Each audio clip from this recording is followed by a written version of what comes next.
Oh yeah. Oh yeah. Oh yeah. Oh yeah. Oh yeah. Oh yeah. Oh yeah.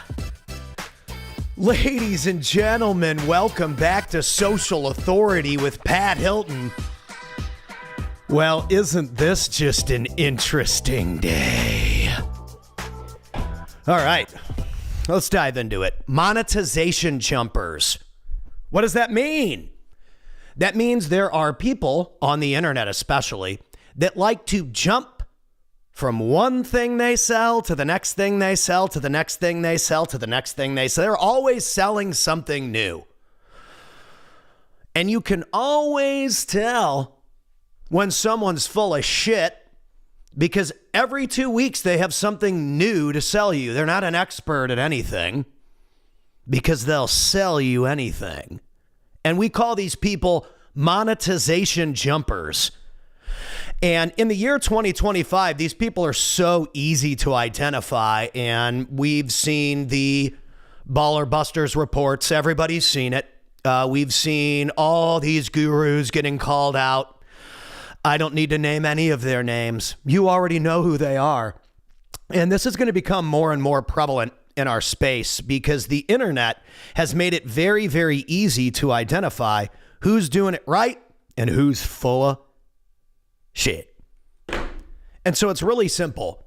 In 2025, if you want to be successful in a category, you've got to pick a lane and you've got to become really good at it.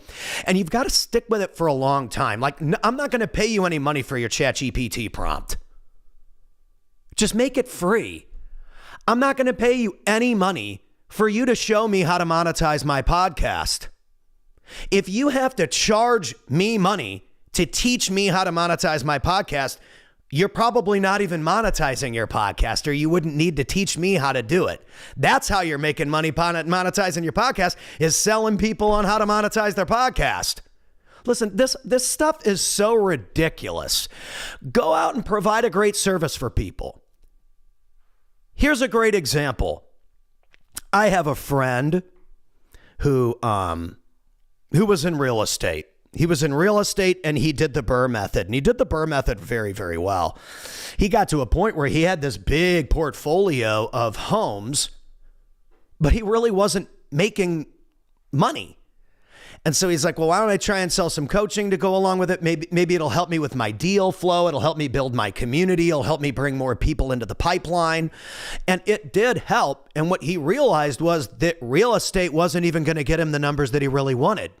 And he completely exited real estate and got into business acquisitions, where you can use a similar style of leveraging other people's money to acquire a cash flowing asset, which is a business that's been in business for a specific amount of time, usually 10 years plus, with a certain amount of employees, with an operator in place, and with a certain amount of cash flow, with revenue from $1 to $5 million. That is a thesis and an expertise in a category that you could pick and get really good at over the next 2 to 3 years and make a lot of money. Business acquisitions isn't going anywhere, but like selling prompts or like $7 handbooks or any of this kind of stuff, I think it's great, but I think that there's a point where you got to draw the line, and you have to either be an elite service provider, an elite product developer, or you have to be some kind of an elite consultant that can help people get a result, because you can't just sell crap anymore or you're going to get sued. So if you are someone who is trying to be an entrepreneur in the digital space in 2025, I encourage you to think about this. Do not jump from thing to thing to thing to thing, affiliate to affiliate to affiliate to affiliate, and try and monetize 20 million different things. Pick a lane, pick a skill set, get good at something,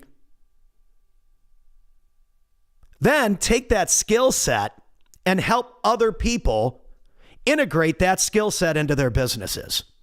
So if you, like, I'm good at social media. We run a social media company. It's the only thing I've ever sold is social media. You either have me speak on your stage or you come into my studio and you speak on camera.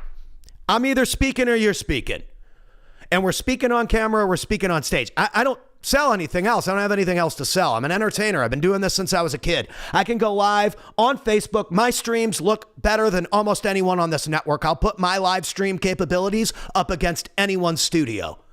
I think my friend Tony Watley would give me a run for my money with his live studio production. I think outside of that, I'll go toe-to-toe with any of you because my stuff looks good. We're pros. We run a pro studio, a pro social media company. That's it. That's all I do.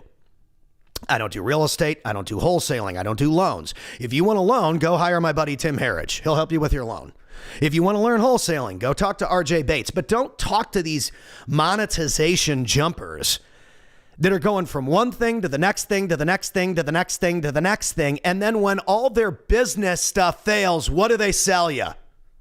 This is the part about it that stings the most. When they've sold all this stuff and they can't sell you anything else, what do they sell you? Christianity. And it's gotten scary in our entrepreneur space that these people sell. And they're these big shot salespeople. And then once they've run out of people to sell, all those things to like, they become like these, like, I don't know. And it's hard for me to say this, but it's like they become these like faith gurus or like Christian motivational entrepreneurs or something. It's like this went from business to you're a pastor now. Like if I want to go hear a pastor, I'll go talk to my friend Josh. He's a great pastor. But like that's all he does. He's a pastor. He's pro. I'm going to talk to him. You got to think here.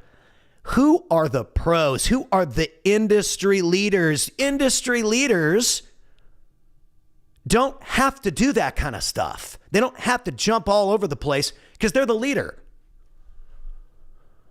I would get really, really good at communicating, and I would get really, really good at being cohesive and transparent and authentic with your messaging on the internet, because if you're bouncing around trying to sell 25 different things, you're going to ruin your trust with people. Number one, forgot my up lights. And number two, if you sell people stuff that doesn't give them a specific deliverable or you don't follow through, you're setting yourself up for a long-term disaster. You might have the sales up front. You might do millions and millions of dollars in sales in something. And then years and years down the line, when you're unable to duplicate that, you're unable to replicate that, you're unable to create a recurring system with a real skill set, a real service, or a real product, you're going to run into a lot of issues. So don't be a monetization jumper. Become an expert at something. Become passionate about dedicating your life or your time and your energy to creating a real skill set that benefits the planet, and sell that. But quit selling bullshit, because we're not buying it anymore. It's social authority, Pat Hilton, the acoustic force, the most dangerous man in the game, 10X Hall of Fame. Remember the motherfucking name.